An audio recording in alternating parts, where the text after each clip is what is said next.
Hi, you're listening to the Apologist Bookshelf, and I'm Gary Zacharias. Thanks for joining me today. I want to take a second look at a book by Dan Story. It's called Should Christians Be Environmentalists? And I'm really happy to give a thumbs up to this book because Dan's a good friend of mine, and he writes some excellent material, different books and all that he's put out. And I've already touched on one of his chapters in which he discussed the Christian view of environmentalism and the fact that Christianity has been charged for all of us to be stewards of the environment. And he also explored how non-Christian religions are not more environmentally good. They're not doing as good a job as Christianity has actually done. So it may seem odd to say this is an apologetics topic, but I believe it is, because many people say Christianity has been bad for the environment, that we're not concerned about taking care of nature. And Dan's showing that's not the case at all. And I wanted to get into that, let you see that. In chapter 5, his title for this chapter is Creation, and subtitled God's Love for, Providence Over, and Provision for Nature. And he has a quote from the book of Nehemiah to start the chapter. And I think that's interesting because how many of us read Nehemiah? Kind of a lost book there, I guess. But here's what Nehemiah 9:6 says. You alone are the Lord. You made the heavens, even the highest heavens, and all their starry host, the earth and all that is on it, the seas and all that is in them. You give life to everything, and the multitudes of heaven worship you. And so Dan starts off saying that this is a fundamental belief for both Christians and Jews, and something you see all through the Bible, that God is the author of life. He's the creator of everything that exists. He said there's no other creation story in any religion that has such a great account of the origins as the Bible. And he's indicating that the doctrine of creation is a foundation of biblical environmental ethics and stewardship. And so he quotes from Professors Denise and John Carmody, and they say that ecology has come rather late to most Christian consciousness, but an ecologically sensitive Christian outlook could be as near as a rereading of the Christian doctrine of creation. So that's a good way to start this thing. So he said, beside the fact of creation, Dan indicates there are 5 sub-doctrines within this doctrine of creation that are foundational to get to a theology of nature. So one is God transcends creation. He's apart from creation. And so if God transcends it and he exists apart from it, nature can't be divine. All right, so that's a key point, I think. Number 2, God is immanent throughout his creation. He transcends nature, yes, but he's immanent. The Spirit of God is omnipresent, and Dan has a lot of verses to back that up. The third thing he maintains is that God takes care of nature. He actively upholds it. He sustains nature. We see that in Colossians 1:17. God, through Jesus Christ, is before all things, and in him all things hold together. And then another point, God made man in his own image. So we all believe that. And most theologians, Dan points out, agree that being created in his image relates to things like self-awareness and the capacity to reason and create rather than just to react on mere instinct. And then here's a key point. Dan says God values nature independent of people, but never equal to or above. So that's a key thing, I think. So, for example, the Bible teaches in Psalm 8 that people are the pinnacle of God's creation. Humans are of greater value than animals. We see that in Matthew 12:12, Luke 12:7, and Luke 12:24. Nature is there to provide for our needs, Genesis 1:29 and 9:3. And the family of man has a right to use nature and the authority to rule over it, Genesis 1:28. But, as Dan points out, the Bible doesn't give people permission to exploit nature or abuse the creatures. They don't belong to us. Those creatures belong to God. Here's a quote from Deuteronomy. To the Lord your God belong the heavens, even the highest heavens, the earth, and everything in it. The Bible does not teach that God created the earth just for our consumption and comfort. Value of nature to God is independent of humanity. I think that's important as well. So he then moves to what he calls biblical evidence. So he gives some Bible passages to show that God takes care of animals, both wild and domestic. So he starts off, he says, God created a world designed to support animal life as well as human. We see that in Psalm 36:6, Isaiah 43:20. Jesus is the one who said God feeds the ravens and other birds, Matthew 6:26, Luke 12:24. Even going to a book like the prophet Hosea, he speaks of another covenant that would occur in the distant future that would also include animals. I think that's interesting to see because I didn't think about that. Here it is. Here's Hosea 2:18. In that day, right, that future day, I will make a covenant for them with the beasts of the field and the birds of the air and the creatures that move along the ground. Bow and sword and battle I will abolish from the land so that all may lay down in safety. That's good. So he says, even if you look through the whole Old Testament, animals have more than incidental roles in the affairs of people. Part of King Solomon's wisdom in 1 Kings, it says that he described plant life, from the cedar of Lebanon to the hyssop that grows out of walls. He also taught about animals and birds, reptile and fish. So God is equally concerned that people treat domesticated animals well. In Proverbs 12:10, Dan has this verse, a righteous man cares for the needs of his animal. And how about in the book of Jonah? What does God say to Jonah? Should I not have compassion on Nineveh, the great city in which there are more than 120,000 persons who do not know the difference between their right and left hand, as well as many animals? And then Dan focuses on a wonderful chapter in the Bible. It's Psalm 104. And then he said, no place else in the Bible do we see so clearly God's love and joy for nature, more beautifully and passionately and poetically than this psalm. So let me read that, and I know it's going to be a little bit, it's not the entire chapter, not the entire psalm, but just to give you a feel for this, because we don't often spend time on this. We're looking for things about us, about the human race, but here we go. So this is a compliment to God. It says, you make the springs pour water into ravines, so streams gush down from the mountains. They provide water for all the animals, and the wild donkeys quench their thirst. The birds nest among the streams and sing among the branches of the trees. The trees of the Lord are well cared for. There the birds make their nests, and the storks make their homes in the firs. High in the mountain are pastures for the wild goats, and the rocks form a refuge for rock badgers. You send the darkness, and it becomes night, when all the forest animals prowl about. Then the young lions roar for their food, but they are dependent on God. At dawn they slink away into their dens to rest. O Lord, what a variety of things you have made. In wisdom you have made them all. The earth is full of your creatures. Here's the ocean, vast and wide, teeming with life of every kind, both great and small. Every one of these depends on you to give them their food as they need it. When you supply it, they gather it. You open your hand to feed them, and they're satisfied. But if you turn away from them, they panic. When you take away their breath, they die and turn again to dust. When you send your spirit, new life is born to replenish all the living of the earth.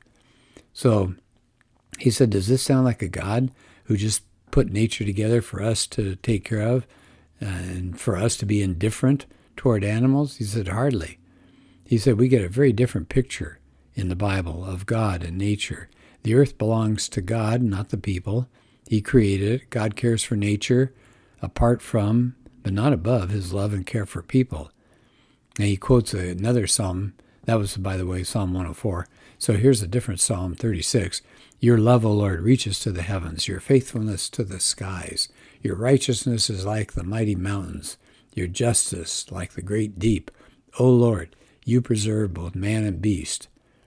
He says this fact alone is enough reason that we should be a caretaker over the natural world. We have a stewardship that we're supposed to be involved with.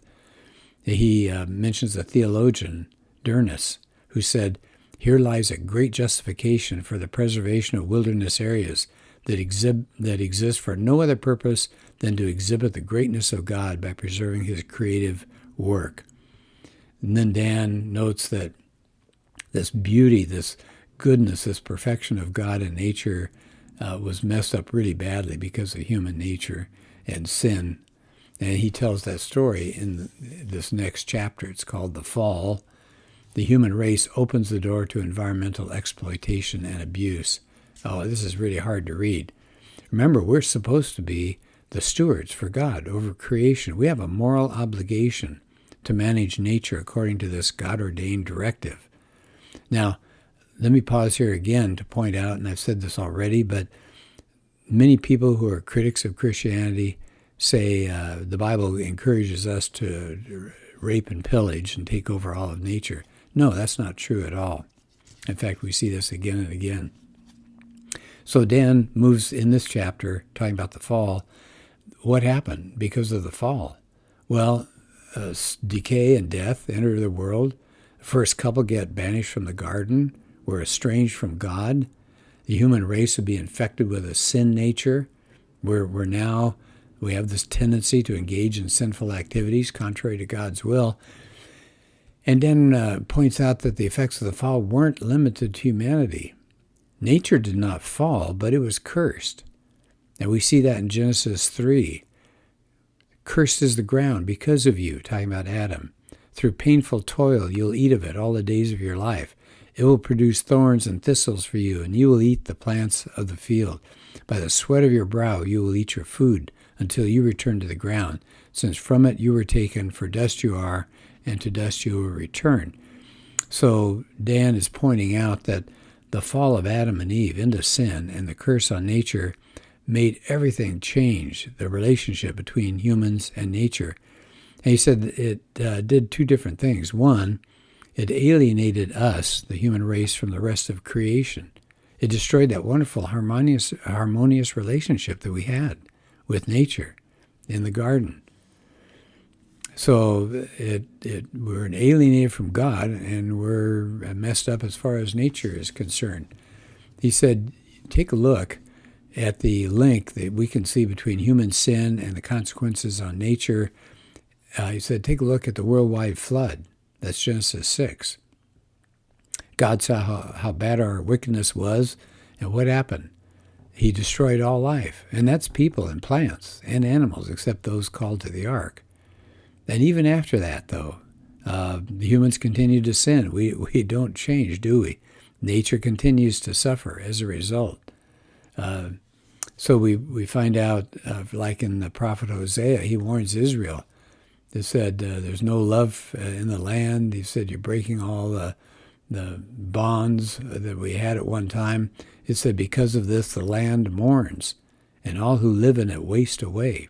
The beasts of the field, the birds of the air, and the fish of the sea are dying. So again and again in the Old Testament, God warns the Israelites, you're not only hurting yourselves, you're not only hurting our relationship, but you're affecting the quality of the land. The land suffers in that time period when the Jews broke God's covenant. So for example, in Psalm 107, here's what the psalmist says. He turned rivers into a desert, flowing springs into thirsty ground, and fruitful land into a salt waste because of the wickedness of those who lived there.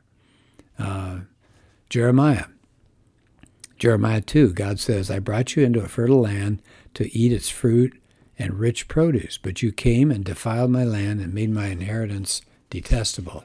Oh, that's so sad, isn't it? So there's this terrible curse that God has placed on creation because of Adam's rebellion. But as Dan points out, even after the fall, nature is a place of beauty. It's a place of solace and serenity and wonder. It's been a blessing, hasn't it, to the human race? I don't know about you, but I love to get out places like Yosemite or Sequoia area, Utah with those amazing land formations in there. So it's been beautiful. And we can see that passion and delight of nature in Israel's promised land. So you look in Exodus 3:8, it talks about it'll be a good and spacious land flowing with milk and honey. Moses describes it in Deuteronomy 8 as a good land, a land with streams and pools of water, with springs flowing in the valleys and hills, a land with wheat and barley, vines and fig trees, pomegranates, olive oil and honey, a land where bread will not be scarce, and you will lack nothing, a land where the rocks are iron and you can dig copper out of the hills. In Deuteronomy 11, Moses talks about the promised land, land of mountains and valleys that drink rain from heavens. So they describe a land that's just abundant in natural resources, natural beauty, and that God valued it. And so the land, nature, it still sustains us. He said we have a right to use it. But like the Israelites, we're supposed to manage and care for it until the time when nature returns to another paradise, right? Like before the fall. Dan says, then perfect harmony will return to people and nature. But before that happens, we and nature have to experience redemption. And he said, there we go, we can add to the theology here. So let's cover the good news. So God's got a plan to restore everything. Thank goodness, huh? Instead of leaving us in the middle of a mess. So Dan talks about this chapter as God's plan for the restoration of nature, both in the here and now and in the future. So good thing, right? So he's told us to be stewards over the land. And because nature is cursed right now, the redemption of nature is going to depend on our redemption. That's in Romans 8. So the entire physical world, not just us, but the whole physical world is anxiously waiting to be redeemed. Yeah, I think that's good. He points out in the book of Romans, Paul speaks of a renewed or recreated earth. He says, even as we Christians, he said, we have the Holy Spirit within us. He said, we groan to be released from pain and suffering. We wait anxiously for that day when God will give us our full rights as his children. And he's been talking in that same chapter 8 that all creation anticipates the day when it'll join God's children in glorious freedom from death and decay. Creation's been groaning, he says. So it's in a tough time now, but here's the good news. Redemption is coming. Said Jesus actually taught that redemption was happening now in his time period. He said Christians enter into the kingdom of heaven, in a sense, the minute we become saved. And even though it's not fully established yet, our redemption begins now in this world. And I think that's crucial. Dan points out it's crucial that we recognize this when we work to develop a biblical theology of nature and to have environmental ethics. So nature's healing will take place in the future new earth, yes, and that will be God's work, not ours, yes. But Dan is saying that in the meantime, just as we want to achieve personal and cultural transformation right now on earth to make this earth a better place, we also right now should be fulfilling our stewardship responsibilities as part of redeeming earth right now. He quotes Francis Schaeffer. He has a book called Pollution and Death of Man. Here's what Schaeffer says. God's calling to the Christian now and to the Christian community in the area of nature, just as it is in the area of personal Christian living in true spirituality, is that we should exhibit a substantial healing here and now between man and nature and itself as far as Christians can bring it to pass. Isn't that a great challenge? I love that.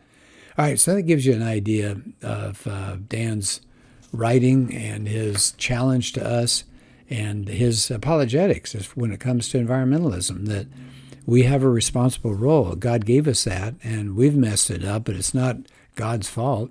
It's not the fault of Christianity. Christianity is part of the Judeo-Christian story, says that we are stewards. We are to take care of the environment. And so there's our challenge, and we can do it in good ways.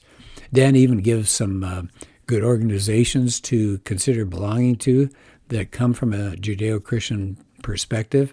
There are certainly some environmental organizations I would say are anti-Christian or at least anti-theist or whatever you'd want to say, and they have their own agenda that I think is probably anti-Christian in some sense. So we've got to be careful. There are some good organizations, as Dan's going to point out, and then there's some that I think are a little over the edge. All right, well, thank you so much for being part of this podcast, and please take care of the earth. We only get one of them. Thanks for being part of this, and we'll talk to you later.